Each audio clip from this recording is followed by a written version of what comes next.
Bakunzi ba Rwanda Sani, karibu nanone ku murongo. Rwanda Sani ni televiziyo nziza, abakoreze subscription turabashimira ko mwabikoze neza, ni nacyo twabifuzaga, ariko ntibirangiriraho, mugareba ibiganiro byacu mukabisangiza abandi, ni ibintu by'agaciro, turabibashimira rwose. Kurekera rero murimo murahabona Johnson Ndekezi agiye kutubwira ibyo azi ku kibazo kiri hagati ya Afrika y'Epfo n'u Rwanda. Kiriya kibazo giteye gite mu magambo avunaguye kugira ngo tuze no kuganira ku bindi. Ikintu gihari cyo cya mbere, Afrika y'Epfo si ubwa mbere igiranye ibibazo n'u Rwanda, kuko Afrika y'Epfo muri abantu barabizi badukurikiye, n'abatabizi bashobora ko barabyumviseho. Afrika y'Epfo yigize kugira uruhare mu gufasha abantu bo mu mutwe wa RNC.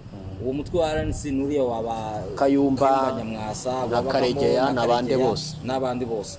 Rero kiriya gihe kuva kiriya gihe mbere yaho, umubano hagati ya Afrika y'Epfo n'u Rwanda wagiye buba umubano utari mwiza, ucumbagira, bageraho murabyibuka bigize no kwirukana ambasaderi w'u Rwanda hari Vice ni Karega. N'u Rwanda twarabirukanye ababo. Yego baragenda. Ukuvuga ngo rero biriya bintu byagumye bigenda bitutumba.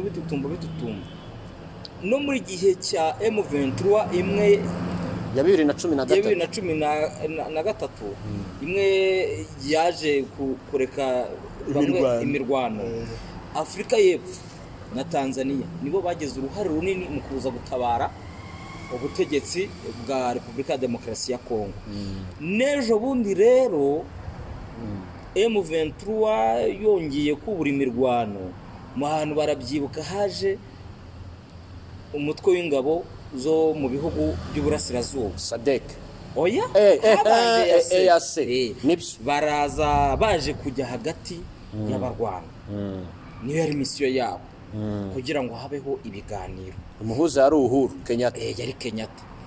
Noneho bya biganiro M23 ibikumirwamo, kandi niyo yashegeshe leta.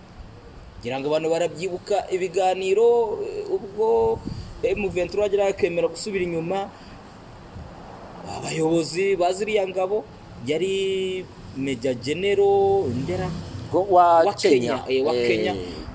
Hari uwa mbere waje Naga, niba ari Nyaga ibintu nk'ibyo ngibyo. Nyaga abantu baribuka ibiganiro byabereye muri Rumangabo. M23 ikasubira inyuma. Icyo gihe nibwo abantu babonye cyane witwaga Colonel Nzenze Imani. Avuga ati nubwo dusubira inyuma, ariko twebwe turi ku butaka bwacu, turi kuri gakondo, umuntu wese uzaturasaho tuzamusubiza. Kongo ihita yinangira, ikomeza wa mujyo, ntituzigira tuganira nande n'ibyihebe. Noneho bakongera ngo ibyihebe by'iki by'u Rwanda bibaho. Aribwo noneho bagezeho Tshisekedi ajya kwiyambaza SADC mu bantu ba mbere baje kwisonga. None se yagiye muri SADC, niba ari SADC niba ari Sadaka, ari uko ibyo muri EAC byananiranye. Nyine ikibazo cyabaye yavugaga ngo iki? Rega SADC iza nago yaje ajya kuva muri EAC ngo ajye muri SADC. Yavuze ko ari icyo apfuye na EAC. Yashinjaga EAC gukorana na M23. Ati mwe mwaje muje kurasa. Abandi ati twebwe misiyo yacu ni ukujya hagati kugira ngo ibiganiro by'amahoro bibashe kubaho. Tshisekedi ati murabagambanye. Ubwo yabashinjaga ubugambanyi. Abaragiye agezeyo muri SADC. Ageze muri SADC, Afrika y'Epfo bari mu basamiye hejuru yo nkuru. Babaraje. Noneho kubuza Afrika y'Epfo n'abari aba Malawi na Tanzania. Afrika y'Epfo iri no mu bantu bagerageje kurwanya M23. Bo ntabwo noneho baje kuri ya misiyo yo kujya hagati, oya, baje ari misiyo yo kurwanya M23. Noneho muri kwa kurwana urumva samashaza, intambara n'amasasu. Abasirikare babo bagwa mu mirwano. Abejo bundi twumva ari naho benshi mu bayobozi muri Afrika y'Epfo cyane cyane batavuga rumwe na leta basabye Perezida Ramaphosa gutanga ubusobanuro no gutanga itegeko abasirikare ba Afrika y'Epfo bari muri Kongo bagasubira mu rugo. kuko nka Marema uriya ukunze gukusanya n'ubutegetsi Julius ni Marema. Julius Marema we yumvikanye none avuga ngo barapfira iki hariya. hari n'ibyo numvise ngo ingabo za South Africa zaje ngo zidafite equipment zihagije, ngo nta bifaro, nta kajugujugu z'intambara, kandi hari ikintu hari niba wakibagiwe niba ari iki, mbere y'uko baza wibuke yuko ingabo z'u Rwanda ziri muri Mozambique zahuriye n'iza SADC, nta hantu bihuriye. Ni ukuvuga ngo ingabo z'u Rwanda zagiye hariya ziriya zarananiwe kugarura amahoro, iz'u Rwanda ziragenda agace karongera karatekana. Urumva ka kantu ko guhora bagongana kagumye kaza, noneho biba akarusho. Ejo bundi bari abasirikare baba baguye hariya, ubutegetsi bwa Afurika y'Epfo aho kuvuga ngo abantu baguye mu mirwano, ya mirwano ubundi bayegeka kuki ku Rwanda. Bihagaze bite se abaki abasirikare? Noneho perezida Nuza we aranarengera, aravuga ngo inyeshyamba z'iki za RDF. RDF ntago ari ingabo z'igihugu, ni inyeshyamba.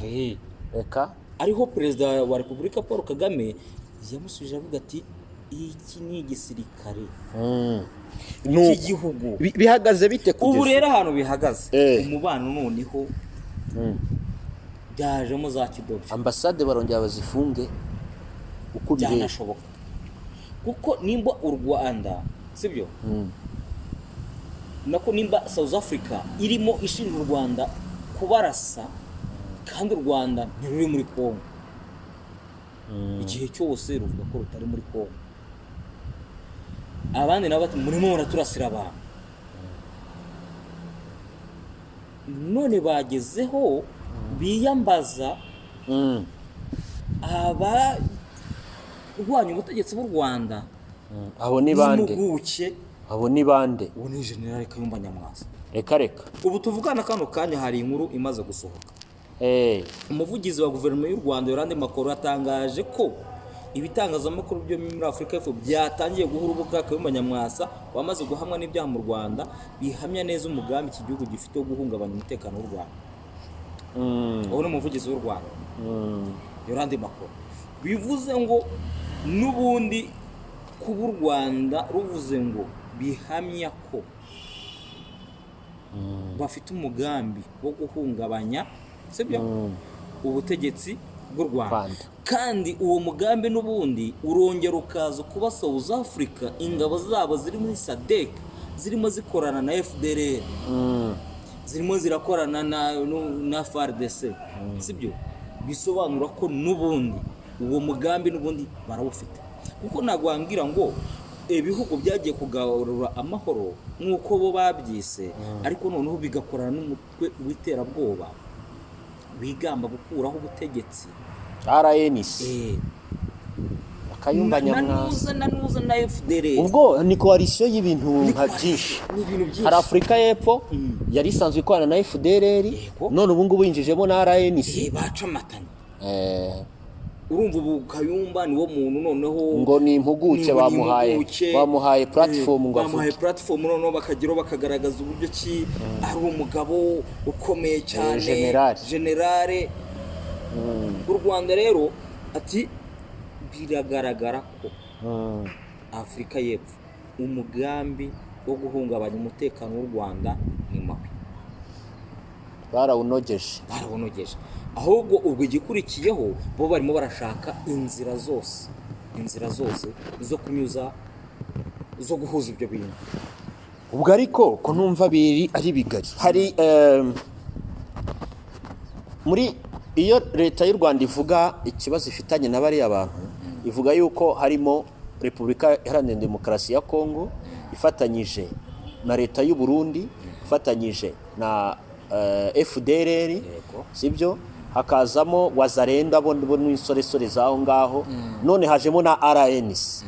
Ubwo ni ihuriro ry'abantu apana abantu by'udutsiko dutanu, imbaraga eshanu zihuje zigamije kugira nabi u Rwanda cyane.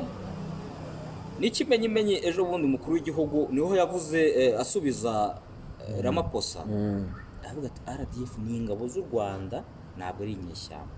Ikindi kandi urayobya imvugo. Hari ibyo twaganiriye ariko urabirenze none ugiye kuvuga ibindi. Bivuze ngo ntabwo ari umugambi w'ibitangazamakuru gusa. Na perezida we w'igihugu bwe arabizi ko abantu barimo bakorana ari abantu banduye, sibyo? Agezeho noneho ashatse kubatagatifuza, kandi umukuru w'igihugu niwe uhagarariye izindi nzego zose z'igihugu. Birumvikana. Ese iyo radiyo bahaye niyo radiyo niyo televiziyo iba yahaye Kayumba urubuga yitwa gute? Reka nze nyikurebere n'ikiganiro gize kukireba. Nimuzana ikinyamakuru cyitwa Newsroom. Newsroom. Ariko sinacyo giherutse guha Yolanda Makuru ikiganiro. Ejo bundi. Ni ukuvuga ngo ejo bundi icyo kiganiro noneho bamuhamagaye cya gihe imirwano yarimo ibera hafi y'umupaka. Hari za Gisenyi nyine barimo barasa. Barabana barasa mu Rwanda. None ikintu gitangaje kira kiganiro cyamaze amasaha make bahita bakisiba. Ikira yagiranye na Makuru. Kuko ndibuka ko Makuru yavugaga ati twebwe ntago dushobora kwihanganira, ntago dushobora kubona abantu barwanira mu birometero bicyafi y'umupaka wacu ngo turyame dusinzire. Ni ukuvuga kiriya kiganiro nyuma yo kugisiba nibwo bahise bagikoresha Kayumba noneho bagishyiraho. Urumva hari icya Makuru ntago wagishaka ngo ukibone, ntacyo wabona. Kayumba se yabasubije ngo iki? Oya, Kayumba w'ibintu yavugaga n'ubundi yagaragazaga nyine uburyo ki u Rwanda ni ya narrative ye yakera ngo ruri hariya ngo rwagiye kwiba ngo baje gusahura usubwa mbere babikoze n'ibyamaze igihe avuga n'ibyo agarura uburyo General Kabarebe ngo yabaye umugaba mukuru w'ingabo hariya. Ibintu bizwi nyine we ibintu byose agenda bishyira hariya ati ya M23 mirwana n'ubundi nibi bya bindi byo gusiga u Rwanda icyasha. Ukuvuga ngo rero ikintu u Rwanda rurimo buvuga urumva ni tuzatuma habaho umugambi wo gutera kino gihugu. Niko Makuru yavuze. Makuru yagize ati nituzatuma ibyo bibaho. Iyo position y'u Rwanda.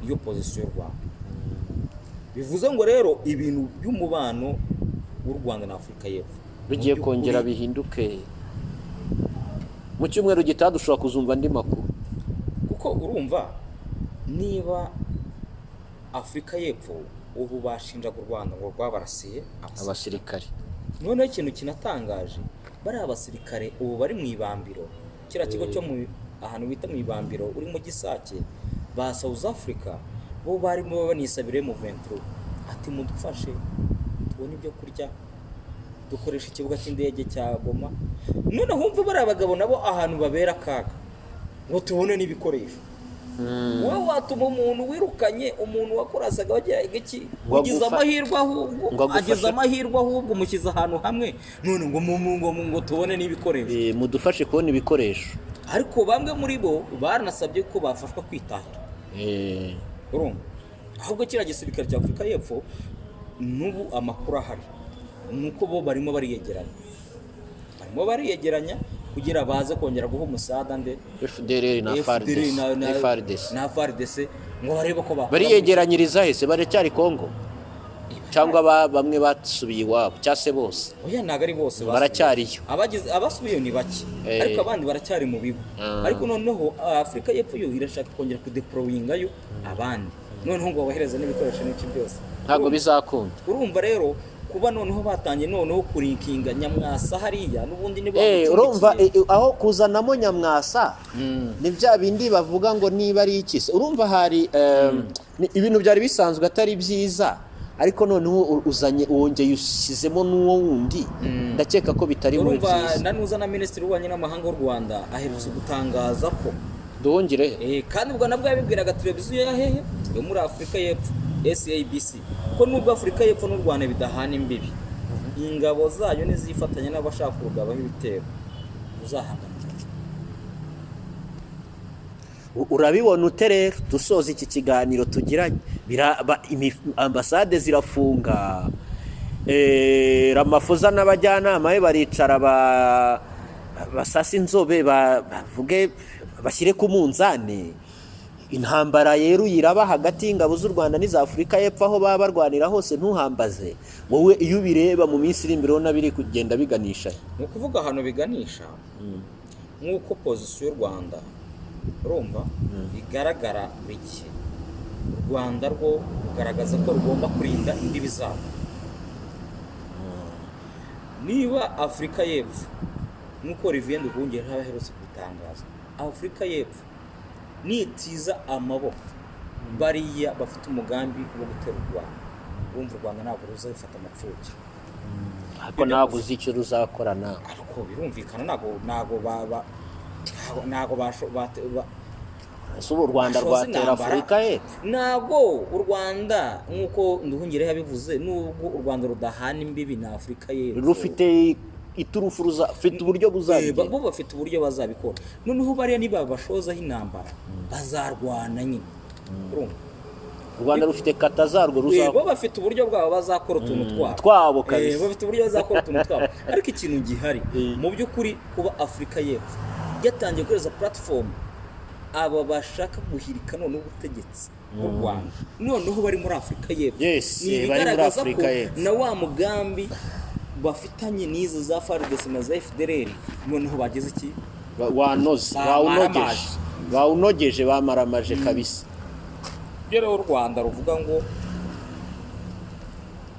izo mikoro muri mu bahereza, ubwo bufasha bwose muri mu bahereza ntabwo buzagera mu Rwanda, bizaguma hirya birangirireyo. Tugushimire, reka tugushimire, utubwiye mu by'ukuri uko ibintu bihagaze hagati y'u Rwanda na Afurika y'Epfo. Nibyo gutega amaso tukazareba uko bizagenda. Abakunzi ba Rwanda Sun TV babyumve ko ari uko bimeze, kandi ntabwo izabatenguha, izakomeza ibakurikiranira uko ibintu byifashe, ibagezeho updates mu cyumweru gita. Burya rega iyo bukeye haba hari bishyashya byaje bucyana yandi ku mugani w'izina ry'umunyarwanda. Buriya babucyana ni babucyana yandi. Tubashimire rero, abatarakora subscription kuri TV yacu mubikore, mubisangize inshuti zanyu, mushyira comment, niba hari nakatwisobye mukatwandikire muri comment, tuzagahereho ubutaha. Turabashimiye cyane, muri abantu b'ingenzi. Yego, murakoze cyane.